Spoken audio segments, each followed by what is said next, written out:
So hi everyone, I hope आप सब लोग अच्छे होंगे एंड जैसा कि आप लोग देख रहे हैं मेरी स्क्रीन पर निफ्टी का चार्ट है। एंड निफ्टी में ऑलरेडी एक बहुत ही अच्छा मूव आया है। अगर आप लोगों को याद हो तो मेरी कम्युनिटी में भी एक इंडिकेशन था कि 10:22 के आसपास मैंने एक मैसेज डाला था कि निफ्टी जो है मुझे स्ट्रांग दिख रहा है। हालांकि बहुत ज़्यादा स्ट्रांग मूवमेंट नहीं हुआ, बट एक अपसाइड मूवमेंट यहाँ से रही है। एंड यहाँ से यहाँ तक में एट द मनी का प्रीमियम भी लगभग 30% के करीब में बढ़ा था। तो ये अच्छी खासी अपडेट रही। एंड जो मेरा व्यू था कि मुझे उम्मीद है कि शायद हम 25,000 के लेवल को भी टच करें, बट उससे पहले एक हर्डल है यहाँ पर 24,600 से 24,500 की जोन का। ये मे बी हमें थोड़ा सा डिस्टर्ब कर सकता है। तो कल की डेट में ये टच होने के चांसेस थे। इवन जो मेरे हिसाब से जो अभी तक सिनेरियोज हैं, मैं एक गैप अप देखने की कोशिश कर रहा हूँ। मतलब गैप अप देखने को मिल सकता है according to my analysis. And next resistance 24,500 से 24,600 का एक रेजिस्टेंस जोन ही है। तो कल थोड़ा मे बी हम लोग डाइसी देखने को मिले मूव हम लोगों को। तो देखने वाली बात होगी कि ये क्या कैसे कर रहा है। वैसे अगर ये गैप अप ओपन होता है तो कहीं ना कहीं इस जोन से हमें सेल ऑफ या इसके ऊपर निकलने की कोशिश करेगा। हो सकता है 24,500 के ऊपर अगर निकलता है तो 24,500 को एज सपोर्ट रीड करे और यहाँ पर कोई ना कोई एफवीजी या कुछ क्रिएट होगा। तो उस तरीके से फिर वहाँ पर हम लोग काम कर सकते हैं। एफवीजी क्या होता है, जैसे अगर मैं आज बताऊँ निफ्टी की एंट्री जो थी मॉर्निंग में, तो आप लोग देख सकते हैं यहाँ पर ये निफ्टी गैप ओपन हुआ, अपने हाई को भी यहाँ से ब्रेक कर रहा था।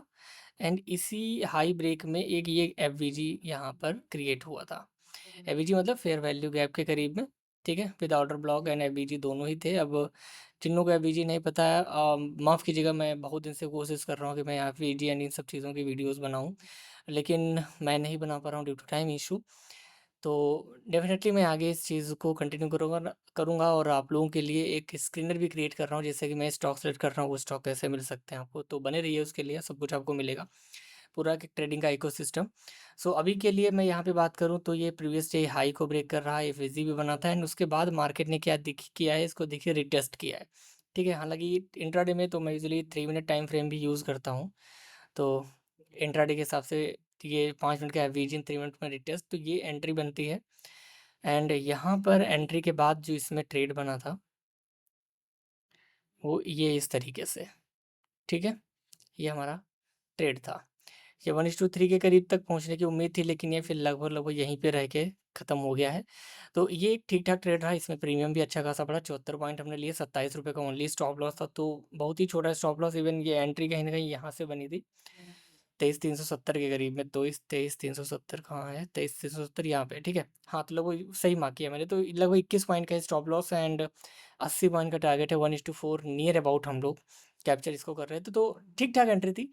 एंड अभी के लिए मेरा विज़न जो है, सुबह के लिए जो व्यू है वो, क्योंकि मुझे गैप अप ओपनिंग के चांसेस लग रहे हैं। गैप अप ओपनिंग के साथ-साथ में ये ऊपर एक रेजिस्टेंस है, एक हर्डल है, जिसको भी मैं इग्नोर कहीं से कर नहीं सकता हूँ। तो अभी मैं यही कहूँगा कि अगर ये गैप अप ओपन होता है तो 24,500 को, अगर ये 520 24,500 से 24,500 भी के को अगर सपोर्ट रीड करता है तो कहीं न कहीं एक बाइंग सिनेरियोस क्रिएट हो सकते हैं। तो वहाँ पे अगर कोई एफवीजी या कोई ऑर्डर ब्लॉक या कोई सपोर्ट या कोई आपकी स्ट्रेटजी उसके थ्रू बाइंग मिले, तो आप उस समय उस हिसाब से कर सकते हैं।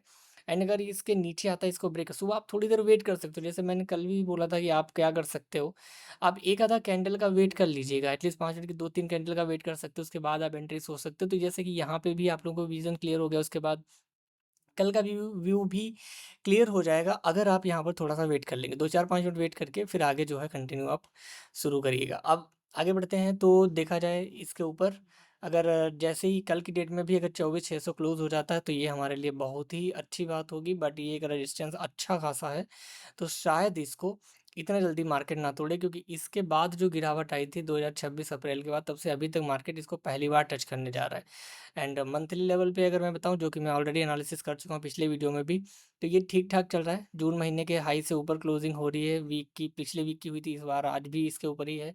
और उम्मीद है कि ये मई के हाई एंड अप्रैल के हाई को भी क्लोज करके ही ऊपर निकलेगा। एंड देन हम देखेंगे कि 25,000 के लेवल को टच करते हुए, 25,000 के लेवल के आसपास या 25,200 के लेवल तक को भी ये टच करते हुए हम लोग इसको देख सकते हैं। लेट्स सी क्या कैसे होता है। वीकली देखा जाए तो पिछले 4-5 वीक से कंटिन्यू ऊपर की तरफ है, तो हो सकता है कल की डेट में एक सेल ऑफ भी आ सकता है, यानी कल एक हमें पॉज भी देखने को मिल सकता है।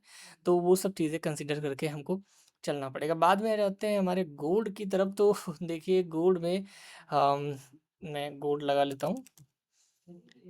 ये गोल्ड का चार्ट है, ये ठीक-ठाक है, जो कि मुझे एक्सपेक्टेड था कि शायद सेल ऑफ होगा। हालाँकि मुझे ऐसा नहीं लग रहा था कि नीचे की तरफ से जहाँ से बाइंग सिनेरियोज़ बनेंगे, जैसे कि यहाँ से बाइंग अपॉर्चुनिटी थी, फिर यहाँ से थी, ये सारे फेल हो जाएँगे, ये एक्सपेक्टेड नहीं था। बट इट्स ओके, मार्केट है, मार्केट तो ये सब चीज़ें करेगा ही करेगा। अभी वेज बन रहा है, वेज बनने के बाद इसके ऊपर ब्रेकआउट हुआ है और फिर से नीचे की तरफ आ गया, तो काफ़ी डाइसी मार्केट है, कहीं न कहीं थोड़ी देर के लिए इसको छोड़ देना ही बेटर होगा। लेकिन आगे सिनेरियोज़ अगर मैं बात करूँ, तो मैं यही बोलूँगा कि ये ओवरऑल अभी जो है यहाँ पर एक स्मॉल ट्रेंड जो इसका है डाउन ट्रेंड की तरफ क्रिएट हो रहा है और मार्केट भी इसी ट्रेंड को सपोर्ट करने की कोशिश कर रहा है। लास्ट में 30 मिनट के ये जो कैंडल्स बनी हुई हैं, इनका ब्रेकआउट होना बहुत ज़्यादा इम्पोर्टेंट है। जब तक कोई कैंडल इन ज़ोन के ऊपर क्लोज़ नहीं होती है, हमें कहीं न कहीं एक पॉज़ देखने को ही मिलेगा। तो let's see and wait and watch की ही कहानी है।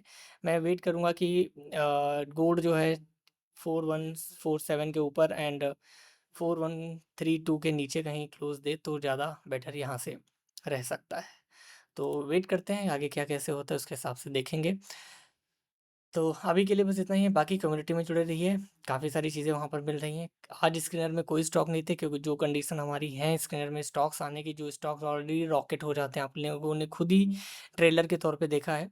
तो वो कल मीट नहीं हुए थे, तो इसीलिए कल स्टॉक आज स्टॉक नहीं आए। कल की डेट में फिर से आएँगे, तो हम उनको आप लोगों के साथ लर्निंग के पर्पज़ से शेयर करेंगे। वीडियो देखिए, कंटिन्यू करिए। डिस्क्रिप्शन में लिंक है हमारी कम्युनिटी से जुड़ने का, उसको क्लिक करके कम्युनिटी में जुड़ जाइए। यहाँ पे आपको बहुत सारी लर्निंग्स आपको देखने को मिलती है। नेक्स्ट हमारी जो आगे फ्री क्लासेस होंगी, उसके भी लिंक वहीं पे मिलेंगे, जहाँ पर स्मार्ट मनी कॉन्सेप्ट वगैरह के कॉन्सेप्ट मैं क्लियर करूँगा। अगर आप लोग क्रिप्टो में इंटरेस्टेड हैं, गोल्ड ट्रेड करना चाह रहे हैं, तो आप F5 रजिस्टर्ड कर सकते हैं गोल्ड डेल्टा एक्सचेंज से। डेल्टा एक्सचेंज का लिंक भी हमारे डिस्क्रिप्शन में है, जिस पे आप क्लिक करिए। क्लिक करने के बाद आप ओपन करके मेरे नंबर पे स्क्रीनशॉट भेज सकते हैं, जिससे कि मैं आपको ऐड कर लूँगा। आगे वहाँ पर मैं पेड गोल्ड की स्ट्रेटजी है जो मैं देने वाला हूँ, वो आप लोगों को मिल जाएगी फ्री ऑफ कॉस्ट, अगर आप डेल्टा अकाउंट हमारे साथ ओपन रहेगा। वन मोर थिंग, कल जो है एक्सपायरी है, सो एक्सपायरी के हिसाब से प्रीमियम ज़्यादा डिके होगा, तो निफ्टी वैसे भी काफ़ी भूचाल ला सकता है। So be careful for tomorrow. Thank you.